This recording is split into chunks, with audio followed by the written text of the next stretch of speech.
I'm going to show this to people again. I'm always doing these videos because watch this. Okay, he's out of his bone. Now, you tell me who else can do this. All right, watch. I'm grabbing hold of his bone. Where's it? I'll tell you face off. Watch this. Even stuff. Look. Come here, Bex. Hang on. Stop. Give me a kiss. Give me gummies. Look, any other dog would be chewing your face off right now. So I said, look how gentle he is. You know, my pop had dogs. Reg, my grandfather, was always the same with his dogs. Actually, so was Dad. Like Mark Fleming was the same too. Look at how far. And so forth. Hang on.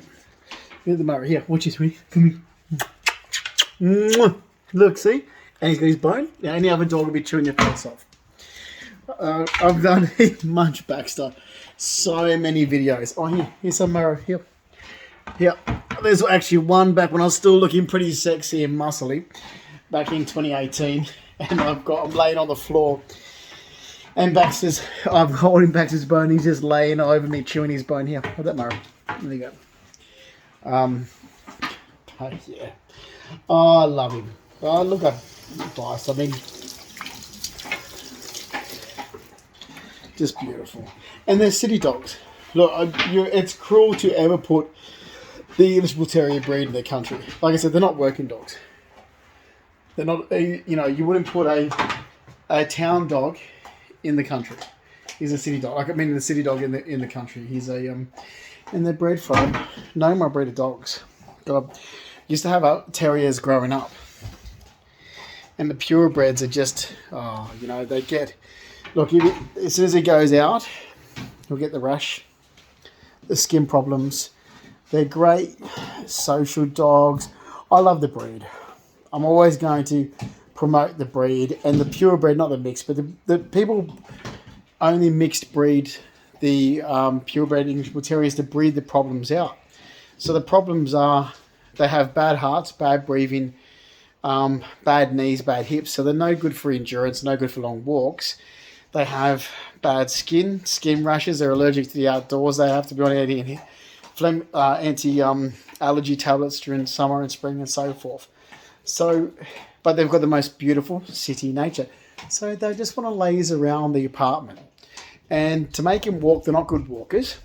Or run. And then I used to have little spurt. They have their spurts of energy. God, I'm looking at my beard here. I don't like the way I've cut it. Anyway, here's what it is. I was trying to cut the grey out of it. Anyway, they have their spurts of energy. And that's it. But they're purely solely an inside dog. You would never put them outside. If you do your research, and if you do your research correctly, because, and I mean correctly, not through Google, because Google blanket covers and says Bull Terrier, and it's like, well, it's a blanket cover. Even though I think some you can get information where it separates the breeds, but you're right, Bax? I had to pause it there because that's another thing. You can't let them eat alone. You have to watch them eat because they will swallow and not chew. So you've got to supervise them when they're eating. Normally he'll have dinner with me, but I just had a snack when I was out coming back from the doctor's. So you right there, Bob? Yeah. You breed, so basically when you mix breed the dog, you're going to breed their beautiful nature out because they've got the most gentlest nature. These ones don't have lockjaw. So, well, that bone's sharp back. I think if this one's enough, that one's sharp. No, finished. So the English Bull Terrier is a completely different breed to the American Bull Terrier. It's also a completely different breed to the Pit Bull Terrier. And the English Bull Terrier is actually bred from the English Bulldog and the English Terrier. And it was bred in even though I educate everybody on him because I've known a breed for a very long time. I mean, even in 2012, we're at my nan's house at Long Beach. And so we kept it on as a family house, as a family holiday house. So my nana Ruby's house. And Nan loved English Bull Terriers and she had a statue of one. And I was talking Gio's ear off about the English Bull Terrier. So, yeah, hang on, kid. You want your other bone? All right, you might as well finish that as well. So basically, the English Bull Terrier, not the Pit Bull Terrier, not the American. The English Bull Terrier was actually bred for 1830s. So they were bred from two inside dogs, which was the English Terrier. So they're not bred from a working dog. They're bred from the English Terrier and the English Bulldog. And they were actually bred to be a social pub dog or a tea house dog. And this is true. Do your research. I've actually got some old photos of the times when they were bred. And they were bred to be an inside London dog. So they were purely to be a social dog, you know, so the man comes, basically is, you know, like, you know, Industrial Revolution or whatever, like you come home from the factory, you take your dog, your top hat and your coat, and you walk down to the pub, and your dog lays at your feet while you're having a beer, type thing. Dog. Well, I'm a cafe guy, so it's the opposite. So I'll have coffee, and he lays at my feet. Yep. So I'm wrapping these up a bone, hang on. So, and I've actually got photos of them in the tea house. So during the day, they were always in the terraced houses or the apartments, so the London terraced houses or the London apartments, and they spent the days inside. And the only outside environment of these dogs was walking to and from areas. So they were never an outdoor dog. They weren't bred to be an outdoor dog, which is why they get skin problems from the outdoors. And you have to explain so many Australians this, which are bogan Australians, I don't get it. It's like they were never, ever bred to be an outdoor, and you would never have them in the country. They'll kill them. I can't believe when people, it's like, you would only mix breeds here, because the American Bull Terrier, which is a complete, I love when people say to me, oh, I've known someone, oh, they used to breed the English Bull Terriers. I'm like, that's not an English Bull Terrier. Look at the size of it, it's tiny. You've got an American Bull Terrier. You can tell them the American Bull Terrier because they bred more staffy into them. And they've got even staffier looks. They're shorter. They're stockier. They're muscly. They're aggressive. They changed the bloodline with the American Bull Terrier. The English Bull Terrier is very fine. They don't have a lockjaw. In actual fact, you've got to watch them with bone. They don't have the strength. They've got eating problems. Like I said, like you can't, like, you know, yeah, they're completely different.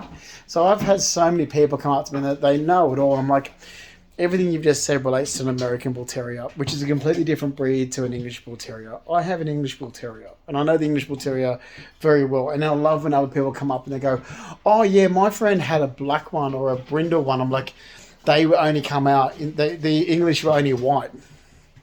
The English were only white. They didn't come in any other colour except for white. The brindles are American. So the English, the breed of an English Bull Terrier, an English Bull Terrier was white only. All the other ones came out as mixed breeds and then became a Pit Bull Terrier and an American Bull Terrier. And sometimes you have to walk away and go, I've told you the facts. And even my grandfather, Reginald George Purdy, knew.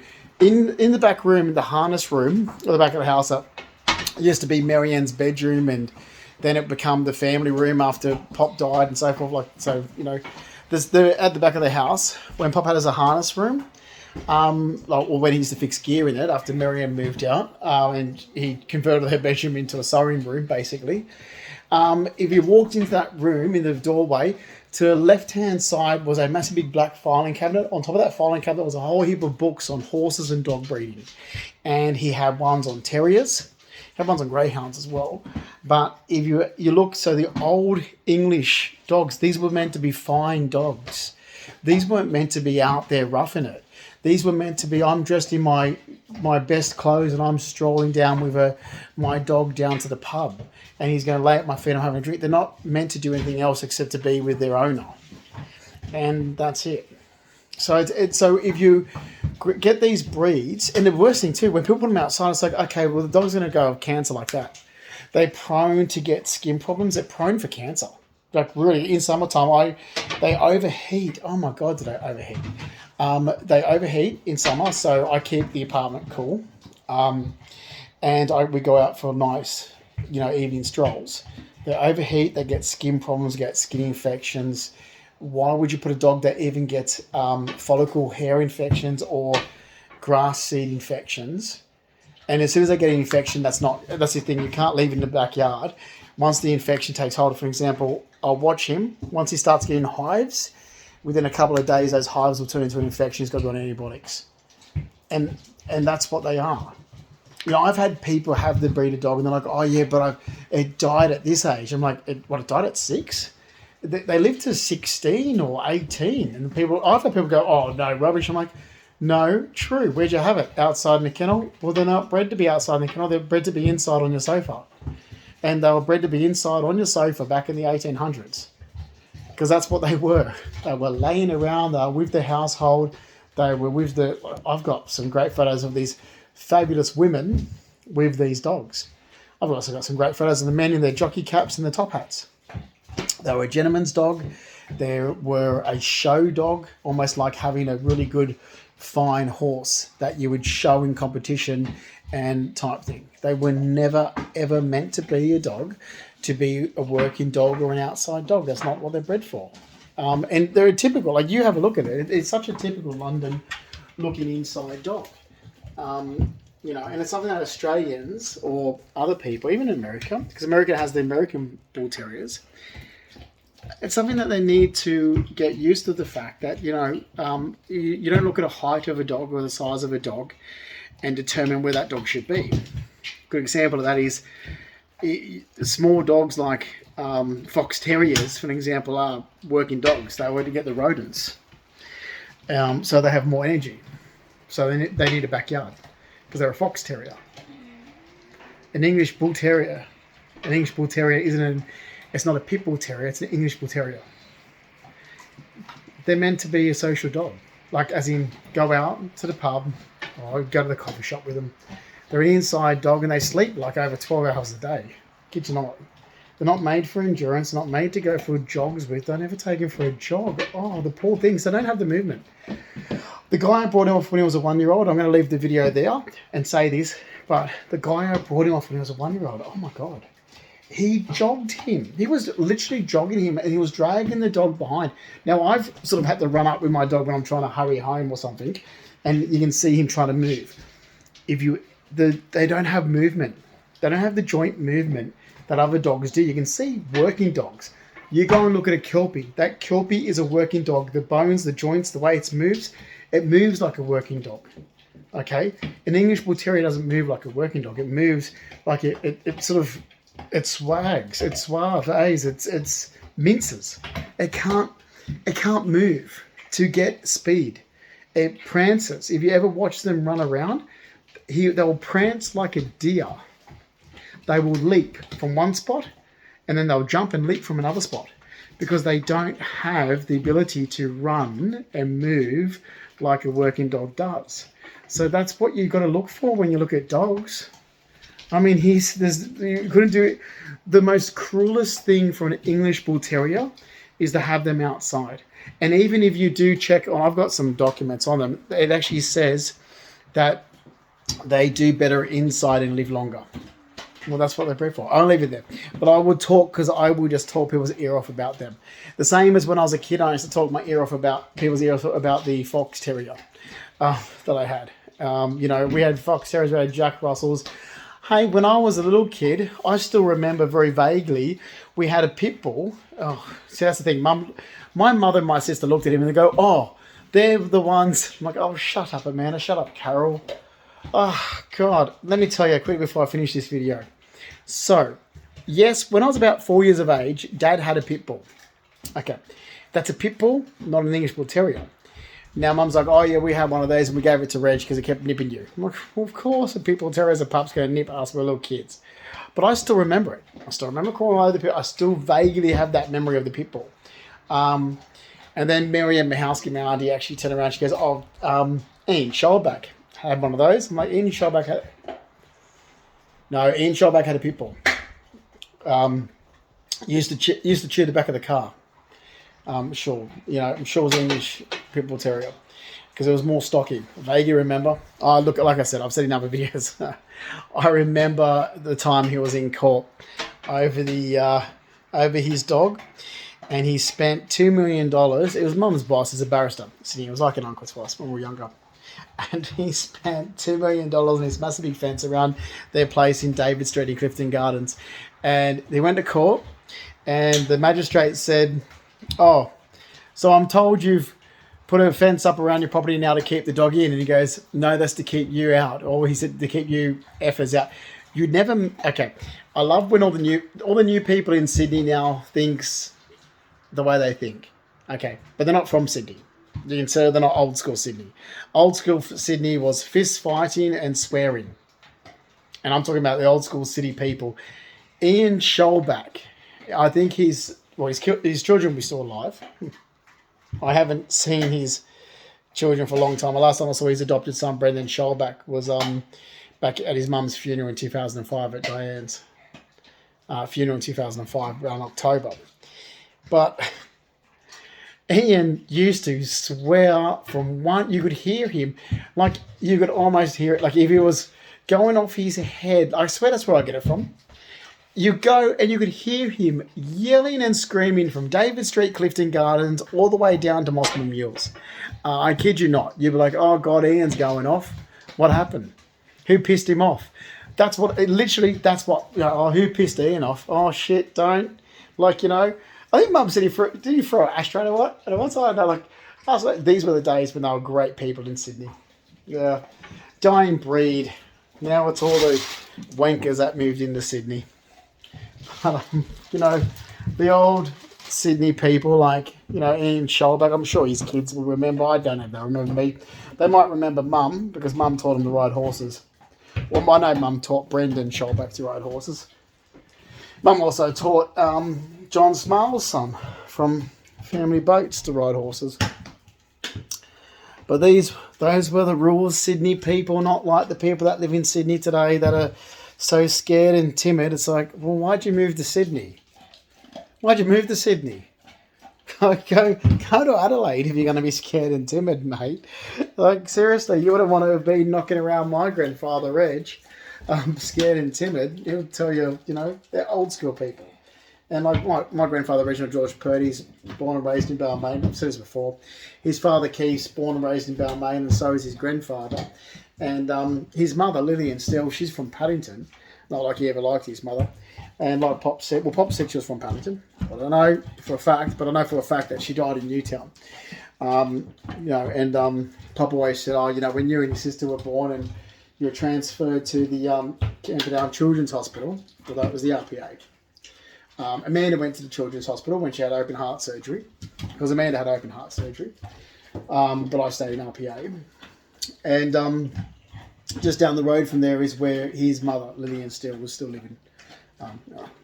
So anyway, my family is so much heritage way back, hundreds of years of Sydney and inner city. Like if you go Reg Purdy, Keith Purdy, I'm trying to think of what Keith's father's name was. I know Pop's uncle's name was Stephen Purdy. I think I've got all of them. Oh, look, Nan and Pop used to give me all the documents. And they used to sit up 2 o'clock every morning with Reg. And he'd be like, I've got a photo of Pop and his older brother, Raymond, who died in his 30s. And, I was always told he died in Main Street of King's Cross. I don't know. He died in Sydney anyway. All in the documents I've got, he's died in Balmain, where he's from. But anyway. I've got a photo, beautiful photo on it. It's on the timber of Pop and his brother when they were young. And Pop said, "You can have this if you want." Like I've got all the photos. They're in storage. Back when I was a kid, well, not when I was a free kid. Back when I lived with Nan and Pop. So Pop passed away in 2002, so I wasn't a kid. I'm 23.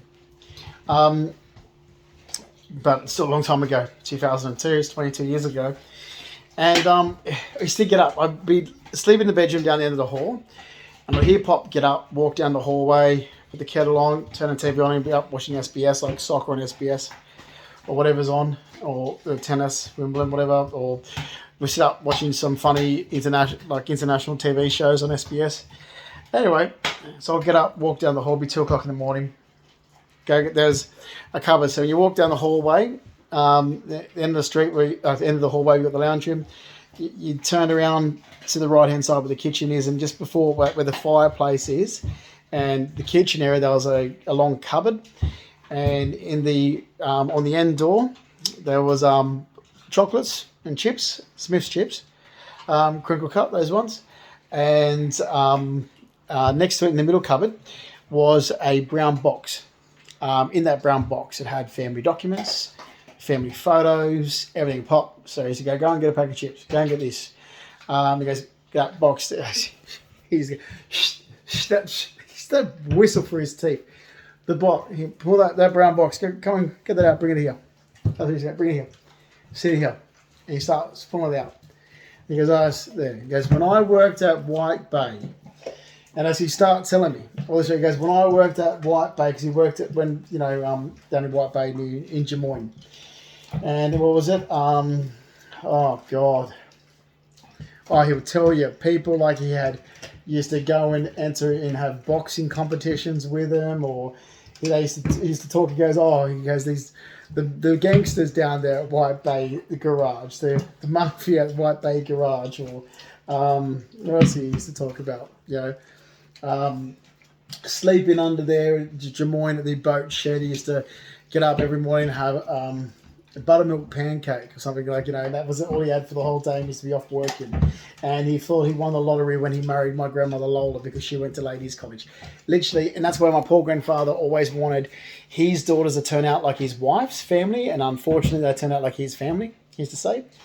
But he used to always go, oh, when I married, God, it was the most sweetest thing to hear from my grandfather, just how much he really loved my nan and my nan's mother and my nan's grandmother, and it was just so sweet. Because he used to go to me like, he felt he won the lottery to get someone like my nan, because different types of families. And as he did, he would sit up there and be like, oh, she went to ladies' college. And I asked him, you went to ladies' college? She goes, oh, I was finishing school. We all had to go. He goes, yes, Justin, I was a clerk. These days they call it an accountant, but I used to do the books there in Glebe, this place in Glebe. She goes, I was a clerk, and then I had to give up my job I studied to be a clerk, That's what I did study, like the way she taught, and then I gave it up to raise a family. Oh, she goes, but we were happy before we had daughters, Justin. Oh, we were happy before we had daughters. I've got photos of Pop's cars as well. Because Nan used to always say, oh, you like sports cars like your Pop. He always had these two-door sports cars, and one of them had a dicky seat, and we used to I can't remember what uncle used to sit in the dicky seat, and they used to go up. She used to say, right, it's a two-seater car, and we had a dicky seat in the back. I can't remember, was it Uncle Jack they put in the dicky seat? And she goes, so we're all right, we'll be driving, we'll be out on the town, because I lived in the city. This before we had kids. They'd be out on the town. Next minute, Reg would be like, come on, let's go to the coast. So we were driving up to the Central Coast, and it wasn't highways in those days. It was the old winding road. And Uncle Jack was in the dicky seat, and the cliff was here. Nan used to tell me he'll be drunk or something, and we're driving up, and he'd be like looking over the edge, like the stories that Nan used to tell me. Nan and Pop. So yeah, Anyway, I'm getting off the subject about the English Bull Terrier, so I'll leave it there. But best times, and it's nice.